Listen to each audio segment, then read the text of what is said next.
안녕하세요. 책 읽는 문학관 여원입니다.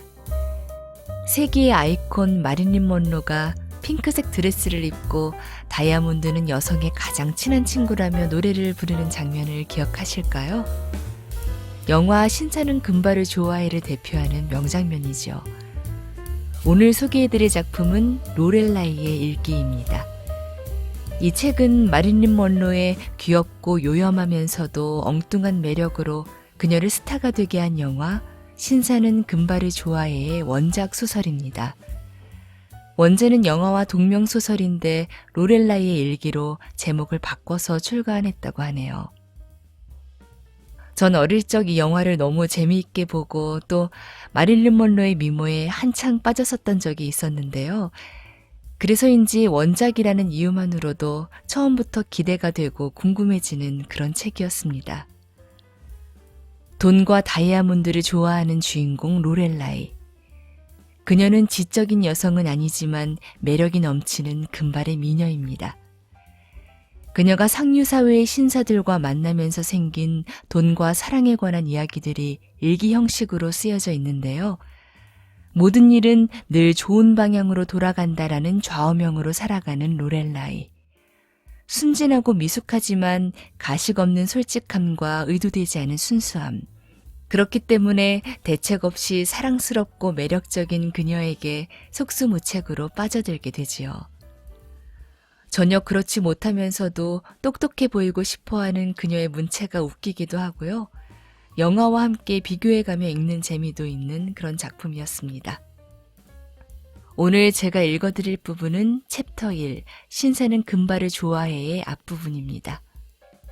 그럼 로렐라이의 일기, 여운의 목소리로 잠시 만나보시죠. 구독과 좋아요, 알림 설정으로 함께 해주세요.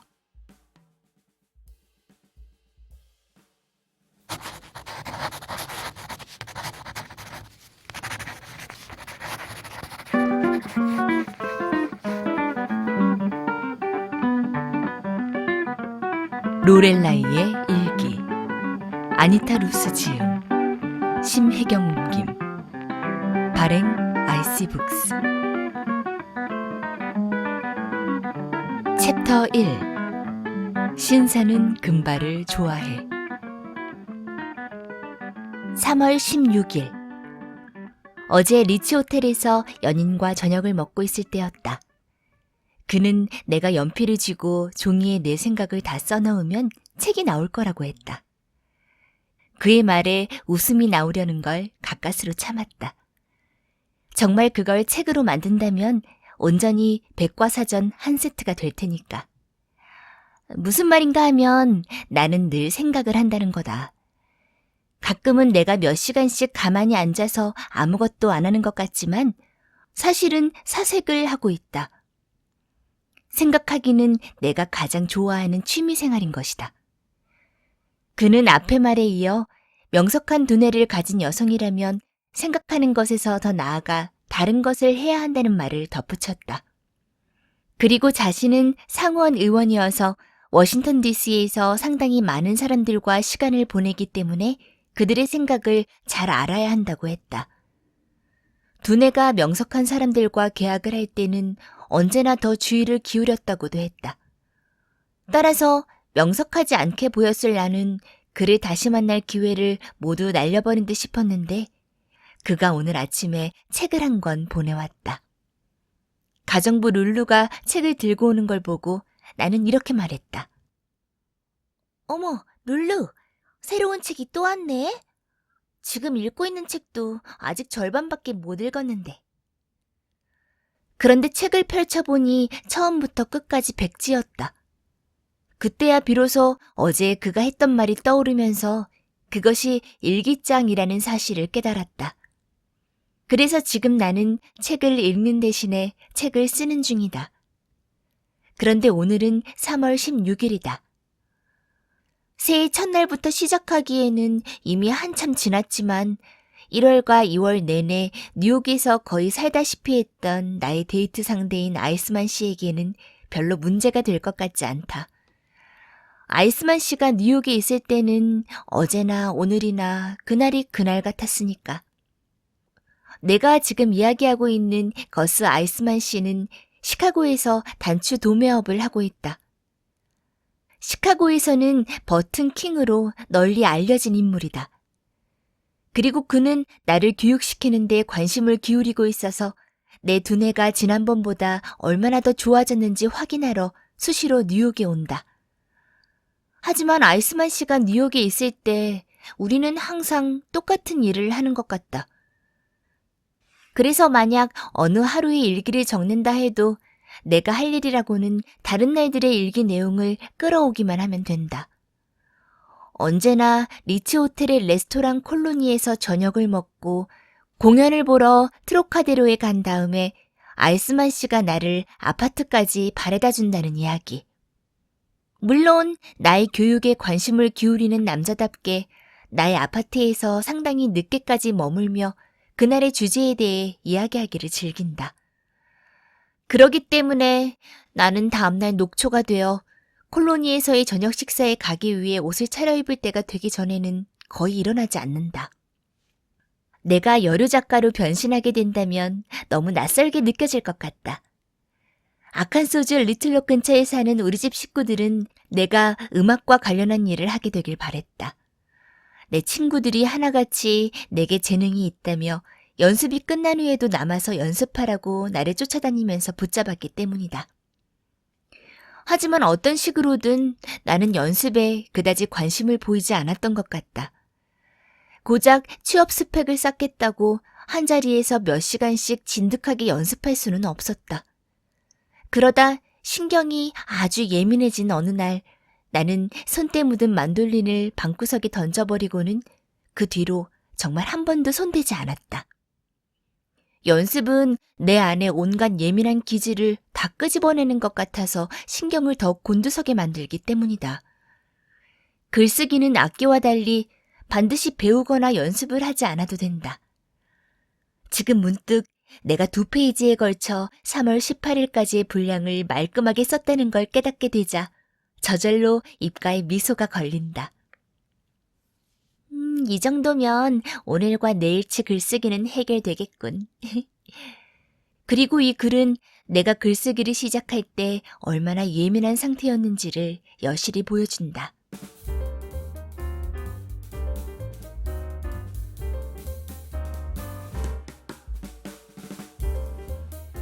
(3월 19일) 어제 저녁에 도로시가 전화를 했었지. 도로시는 리츠 호텔 로비에서 그녀에게 직접 자신을 소개하며 작업을 걸어온 남자와 함께 점심을 먹고 차를 마신 후 저녁도 먹고 공연까지 본 다음 트로카데로에 갔다고 했다.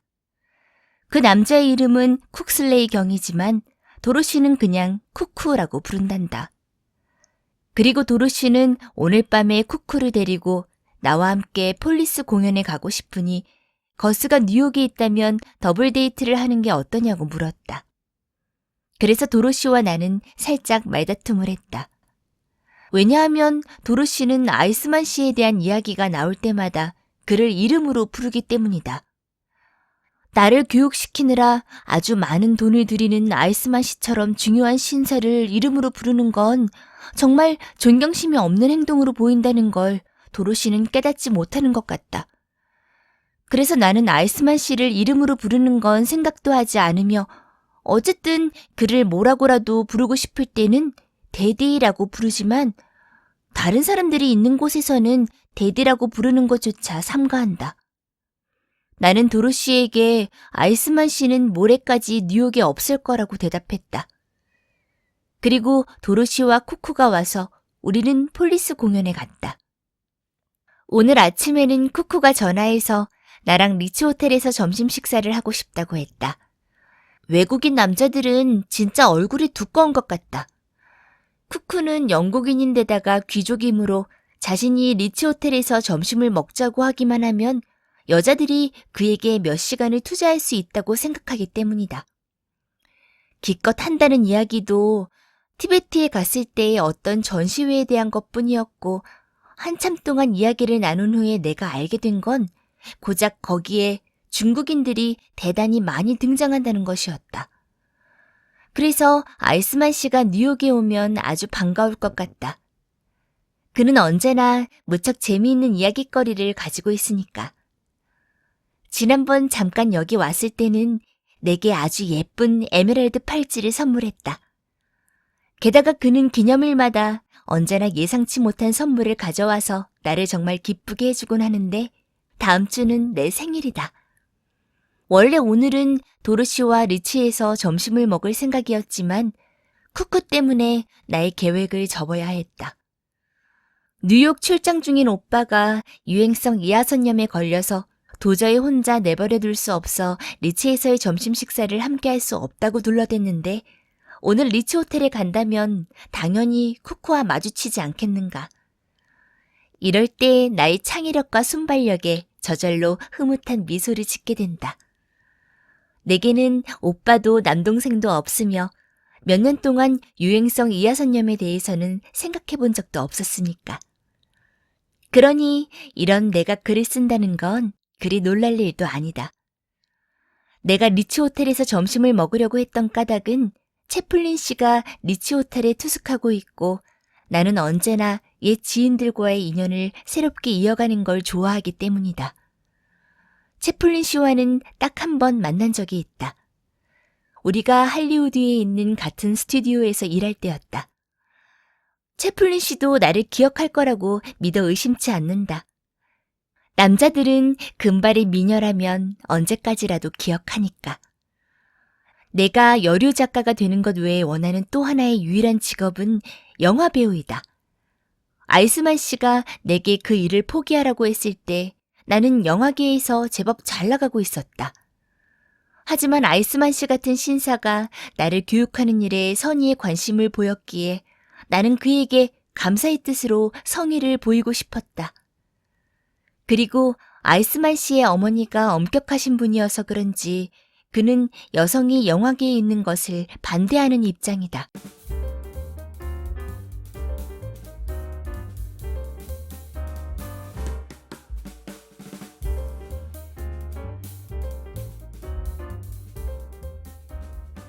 (3월 20일) 나의 생일에 맞춰 아이스만 씨가 내일 이곳에 온다. 그래서 아이스만 씨가 도착하기 전에 적어도 한 번쯤은 즐거운 시간을 가지면 정말 신날 것 같다는 생각이 들어 어제 저녁 몇몇 작가들을 초대해서 함께 시간을 보냈다. 아이스만 씨는 내가 문인들을 아파트에 드나들게 하는 걸 좋아한다. 즉, 그는 여성의 교양 증진에 무척 신경을 쓰고 있다는 얘기다. 그가 내게 많은 관심을 기울이는 이유는 내가 늘 교양을 증진하려 하고 한시도 시간을 허투루 보내지 않으려는 것처럼 보이기 때문이다. 그리고 아이스만 씨는 프랑스인들이 살롱이라고 부르는 것에 내가 참여하는 걸 좋아한다. 살롱은 사람들이 저녁에 함께 모여 그들의 교양을 증진한다는 뜻이다. 그래서 내 머리로 떠올릴 수 있는 똑똑한 신사들을 모조리 초대했다. 그렇게 해서 컬럼비아 대학 경제학 교수 1명과 뉴욕 트랜스크립트의 유명 편집자 1명, 그리고 오로지 인간의 삶을 주제로 매우 뛰어난 극본들을 쓴 유명한 극작가 1명이 왔다.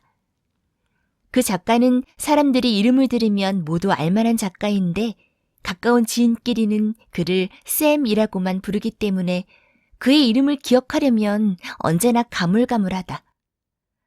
그 샘이 영국에서 온 소설가 1명을 동반해도 되는지 묻기에 괜찮다고 했더니 그 소설가를 데려왔다. 사람들이 모두 모여서 나는 글로리아와 도로시를 불렀다. 오늘 아침에 집안은 난장판이었고 룰로와 나는 그것을 치우느라 애를 먹었다. 그런데 샹들리에는 어느 세월에 고친담?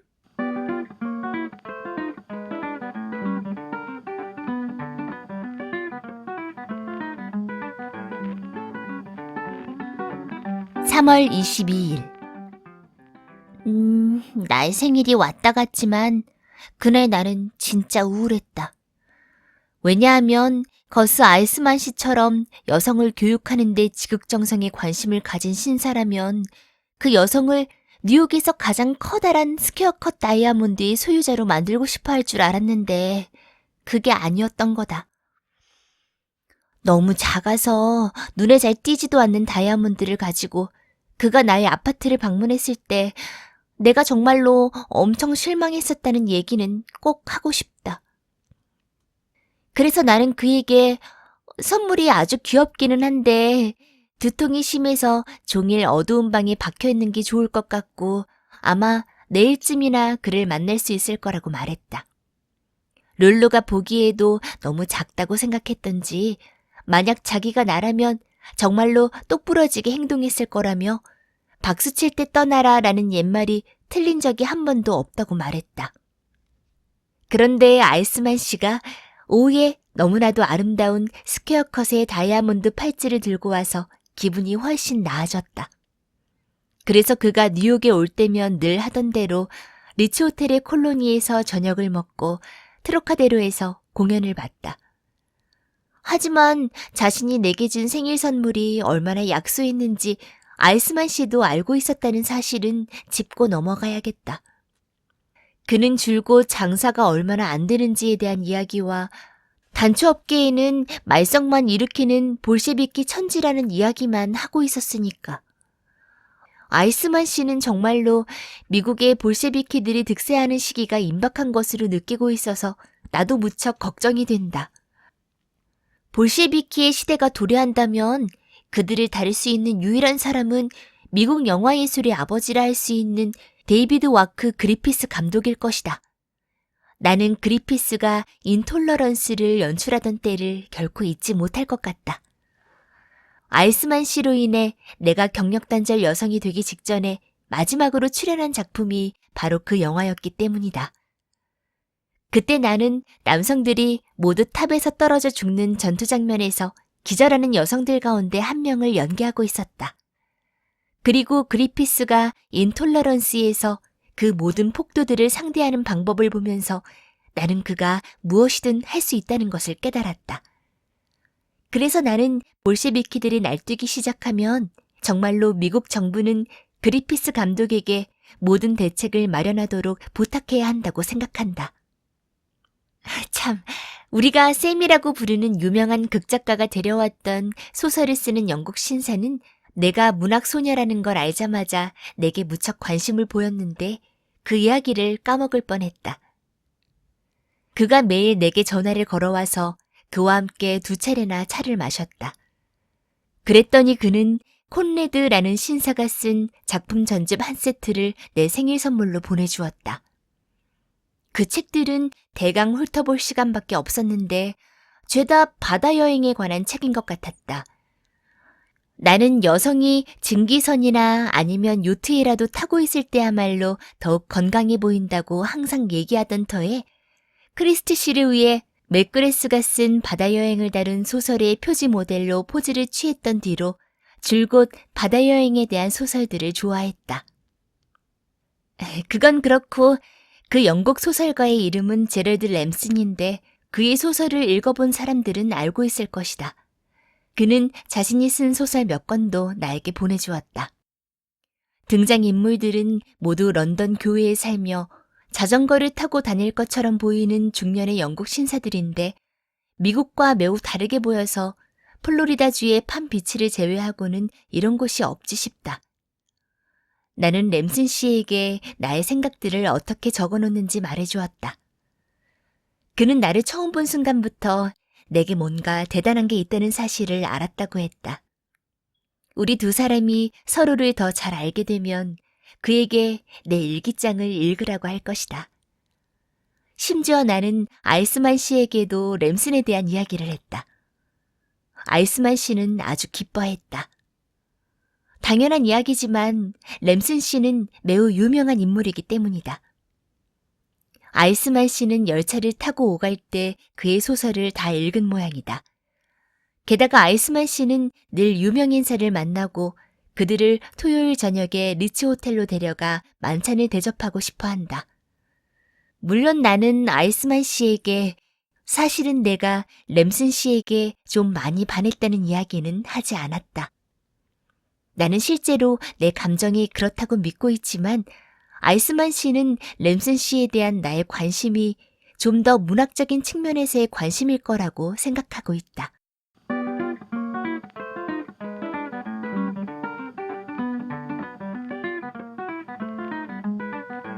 3월 30일.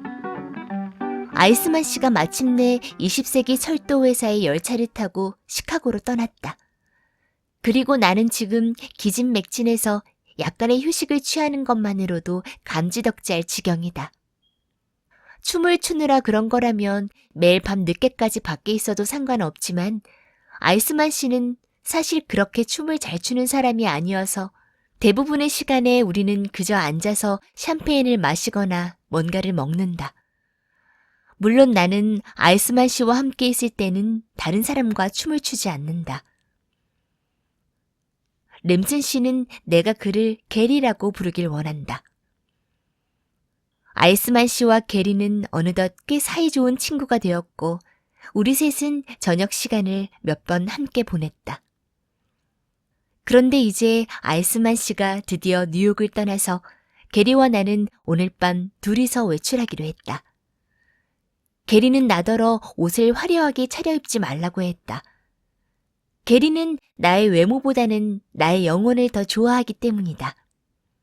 그래서 나는 신사들이 모두 그렇게 생각한다면 마담 프랜시스의 의상실은 완전히 사업을 접어야만 할 거라고 게리에게 말해주어야 했다. 게리는 인형 같은 존재로 보이는 여성은 좋아하지 않고 매일 저녁 남편이 들어오면 실내화를 대령하고 하루 종일 쌓인 피로를 잊게 해주는 아내 같은 여성을 좋아한다.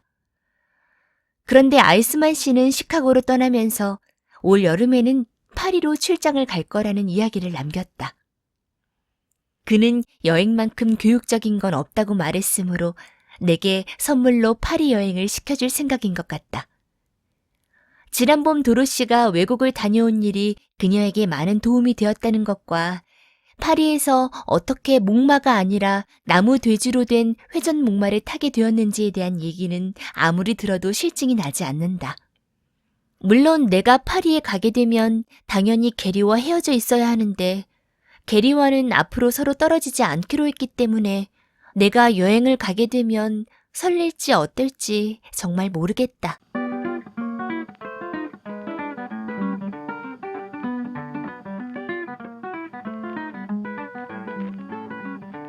3월 31일. 어젯밤 게리와 나는 아주 예스럽고 운치 있는 곳에서 저녁으로 구운 감자를 곁들인 로스트 비프를 먹었다. 그는 항상 내가 영양식이라고 부르는 음식을 먹길 바란다. 대다수의 남성들은 이런 건 신경조차 쓰지 않을 것 같은데 말이지. 그 다음에 우리는 뉴욕 맨해튼의 관광 명물인 이륜마차를 타고 센트럴파크를 몇 시간 드라이브했다. 그곳 공기가 내게 좋을 거라고 게리가 말했기 때문이다. 다른 남자들은 거의 생각하지 않을 그 모든 것들을 배려해주는 건 무척이나 달콤하고도 감미롭다. 그렇게 우리는 아주 많은 이야기를 나누었다. 게리는 나의 속마음을 이끌어내는 법을 알고 있어서 나는 그에게 일기에도 적지 않은 이야기들을 털어놓았다. 그러자 그는 내 인생사를 속속들이 듣고는 가슴이 미어지는 듯 했고 우리 두 사람은 함께 눈물을 흘렸다. 그는 젊은 여성이 나처럼 많은 일을 겪고도 꿋꿋하고 그렇게 상냥할 수 있으리라고는 꿈에도 생각지 못했다고 말했다. 게리는 남자들의 대부분은 짐승이며 그들은 여성의 정신세계 같은 문제에 대해서는 눈꽃만큼도 염두에 두지 않는 존재라고 생각한다. 그러고 보니 게리도 고생을 꽤나 한 것 같았다. 심지어는 아내가 있어서 우리는 결혼도 할 수 없다. 그와 아내는 서로를 사랑한 적이 없었지만 여성 참정권 운동가인 그녀가 그에게 결혼해달라고 요구했고 그는 달리 어찌할 방도가 없었다. 우리는 매우 늦은 시간까지 공원 구석구석을 드라이브하면서 아주 심각하게 많은 이야기를 나누었다. 그리고 마지막으로 어쨌든 문명의 최고봉을 이루고 있는 건 조류라고 생각한다는 나의 견해를 피력했다. 그래서 게리는 나를 자신의 작은 철학자라고 부른다. 내 모든 생각이 그가 쓰는 소설에 많은 아이디어를 제공해 줄 수 있다고 해도 별로 놀라지 않을 것 같다. 그가 나 같은 외모에 이렇게 명석한 두뇌를 가진 여성을 본 적이 없다고 말하기 때문이다. 그리고 우리가 앞날을 함께하지 못할 것이 확실해질 무렵 그는 자신이 추구하던 이상을 거의 포기했다. 나는 그런 일은 정말이지 운명의 장난과 다름없다고 생각한다고 말했다. 게리는 내가 그리스 최고의 미녀이자 스파르타의 왕비이며 트로이 전쟁의 원인이 된 헬렌과 많이 닮은 것 같다고 했다. 하지만 내가 알고 있는 유일한 그리스인은 상당한 재산가인 게오르고폴리스라는 이름의 신사로 도로시와 내가 쇼퍼라고 부르는 인물이다. 그는 항상 어느 시간이고 전화를 걸어 쇼핑하러 가자고 불러낼 수 있고 그럴 때마다 그는 몹시 기뻐하기 때문인데 이런 모습을 보이는 신사는 아주 극소수이다. 그리고 그는 비용이 얼마가 드는지 전혀 신경 쓰지 않는 듯하다. 게다가 교양도 철철 넘친다. 웨이터에게 프랑스어로 말할 수 있는 신사는 내가 꽤 많이 알고 있지만 극소수의 신사만이 할 수 있을 법한 그리스어로도 웨이터와 대화할 수 있다.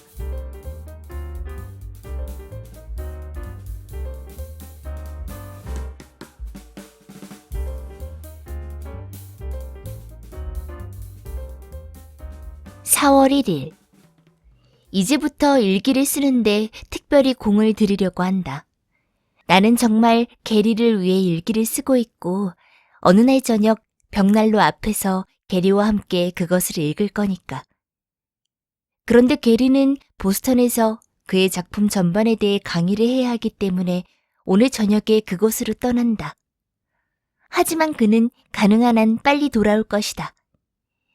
그래서 나는 그가 없는 사이에 나의 모든 시간을 내 자신을 개발하는 데 쓰려고 한다. 게리가 나에게 첼리닛이라는 중세의 금속 세공사가 만든 아주 예쁜 컵을 보여주고 싶어 해서 오늘 오후에 우리는 뉴욕 5번가의 메트로폴리탄 미술관에 가려고 한다.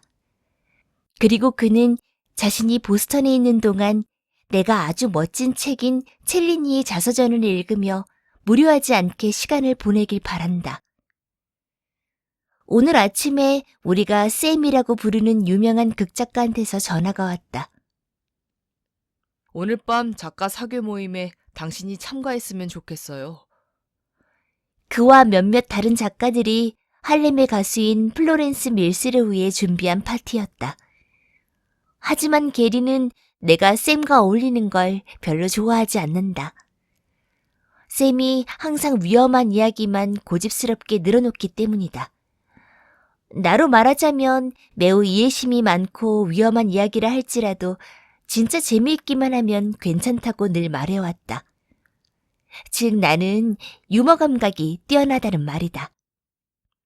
하지만 게리는 쌤이 언제나 앞뒤 가리지 않고 이야기를 하니까 내가 그와 사귀지 않는 것이 좋겠다고 했다. 그러니 외출하지 말고 집에서 첼리니의 자서전이나 읽어야겠다.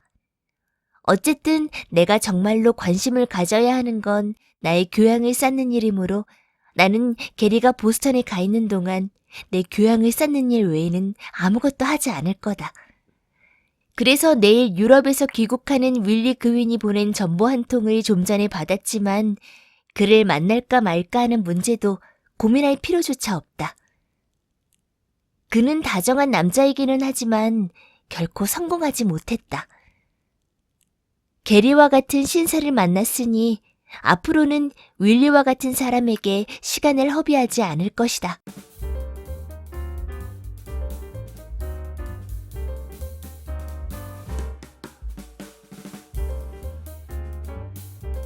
(4월 2일) 마음 둘 곳이 없을 때면 늘 그렇듯 오늘 아침은 무척 우울한 것 같다. 첼리니의 책은 읽지 않기로 마음먹었다. 그 책은 중간중간 무척 재미있었지만 진짜로 매우 위험했고 재미있는 부분들이 너무 띄엄띄엄 나왔기 때문이다. 어쨌거나 나는 재미있는 곳을 찾으려고 책을 처음부터 끝까지 샅샅이 뒤지는 걸 좋아하는 것 같진 않다. 아주 재미있어 보이는 곳이 별로 많지 않을 땐 특히 그렇다. 그래서 그 일로 시간을 낭비하지 않으려고 오늘 아침에는 룰루에게 집안일은 모두 내버려두고 하루 종일 로드짐이라는 제목의 책을 읽은 다음에 내게 이야기해달라고 했다. 그러면 게리가 없는 동안 교양을 높일 수 있을 테니까. 그런데 룰루에게 책을 건네줄 때 실수로 하마터면 나르시스호의 검둥이라는 제목의 책을 줄 뻔했다. 그랬다면 진짜로 그녀의 마음을 아프게 했을 거다. 솔직히 말해서 나는 작가들이 우리와 똑같은 감정을 가졌다면 왜 니거 대신에 니그로라고 말할 수 없는지 그 이유를 모르겠다. 방금 게리에게서 내일까지 돌아오지 못할 거라는 전보를 받았고 윌리 그윈으로부터는 난초꽃을 받았다. 그러니 우울증에 걸리지 않기 위해 오늘 밤 윌리와 극장에 가는 것이 낫겠다. 아무튼 윌리는 정말 다정하며 다른 사람을 불쾌하게 만드는 짓은 결코 하지 않는다. 그리고 정말로 신경 쓸 만한 가치가 있는 책이 아니라면 집에 틀어박혀 책만 읽는 건 정말 우울한 일이다.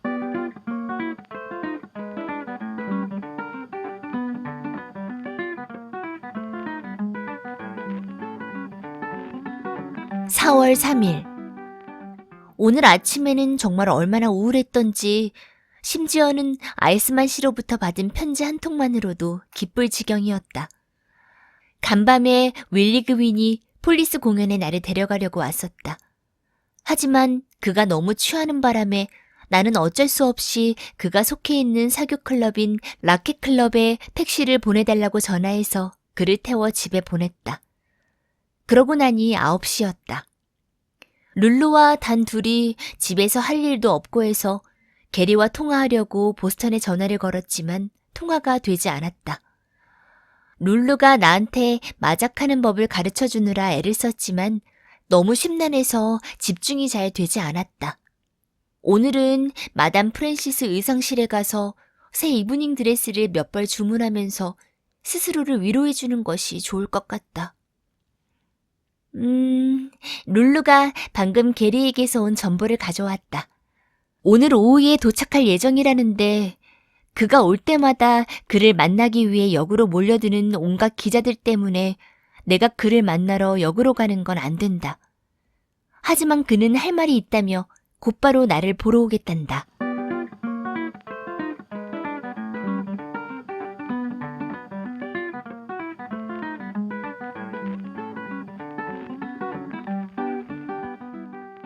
(4월 4일) 어젯밤은 정말 끝내줬다.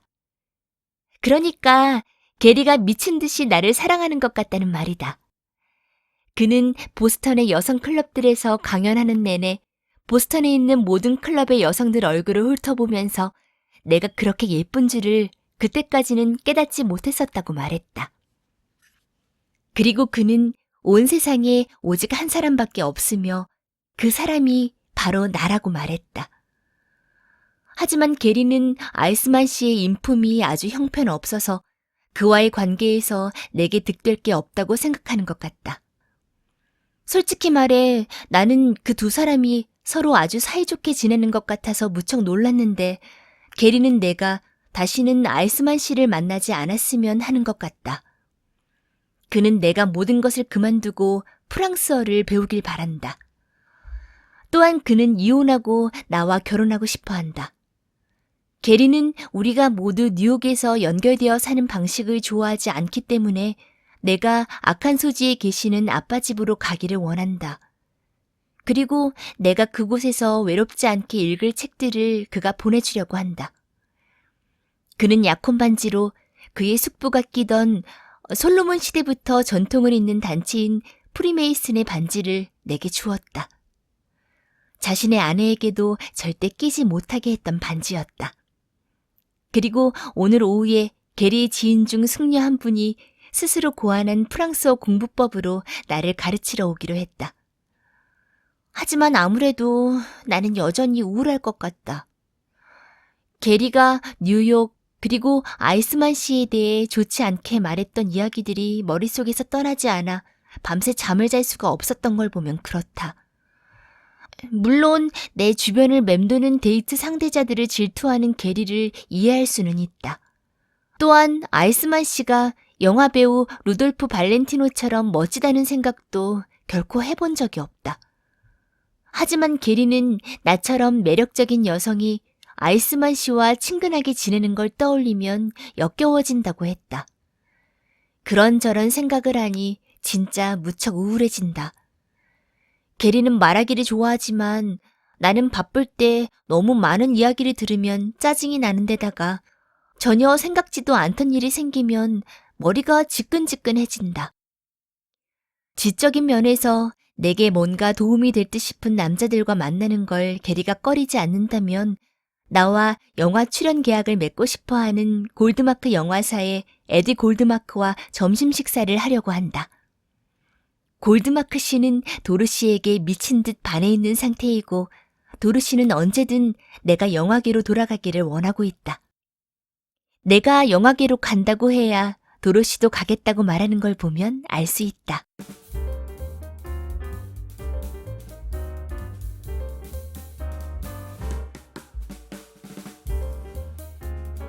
(4월 6일) 내가 결혼할 거라는 편지를 결국 아이스만 씨에게 보냈다. 그는 내게 조언해주는 걸 좋아하니까 아마 당장이라도 달려올 것 같다. 결혼은 진짜로 매우 중대한 일이라며 게리는 그것에 대해서 몇 시간씩이나 내게 말한다. 무슨 말인가 하면 그는 말하는데 절대로 실증을 내는 법이 없고 심지어 말하는 것 말고는 쇼를 보러 가거나 춤추러 가는 것 따위는 바라지도 않는 것 같다. 만약 내가 마음을 정할 확실한 게 없다면 금방이라도 비명을 지르게 될 것 같다.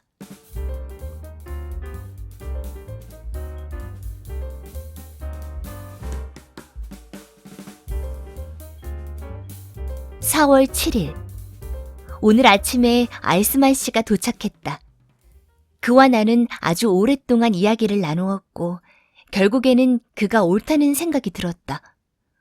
이건 내가 잡은 진정한 첫 번째 기회이다. 파리에 가서 견문을 넓히고 글쓰기 능력을 향상시킬 수 있는 기회를 어째서 작가와 결혼하기 위해 포기해야 하냐는 말이다. 결혼하면 그는 나무랄 데 없는 사람이 되고 나는 고작 제럴드 램슨의 부인이 될 뿐인데 게다가 결혼에 앞서 유부남인 게리의 이혼 법정 스캔들로 입방아에 오르내리게 돼서 나의 이름에 오점을 남기게 된다. 아이스만 씨는 내가 지금 포기하려는 그 첫 번째 기회가 나의 인생에 다시 올 가능성은 매우 희박하다고 말했다. 그래서 나는 화요일에 도로시를 데리고 프랑스와 런던으로 가는 배를 탈 예정이다. 아이스만 씨는 나중에 그곳에서 우리와 만나기로 했다. 도로시는 요령이란 요령은 다 알고 있어서 마치 프랑스어를 할 줄 아는 사람처럼 파리에서 잘 지낼 수 있다.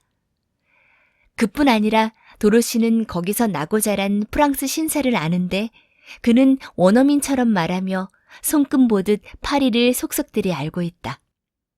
도로시의 이야기를 들어보니 우리가 런던에 도착하면 어쨌든 거의 모든 사람들이 영어로 말할 거라고 한다. 그러고 보니 게리가 신시내티에서 강의하느라 이곳에 수요일까지는 돌아오지 않는 게 참으로 다행이다. 그에게는 편지를 보내서 내가 지금 유럽에 가야 한다는 말을 전할 수 있다.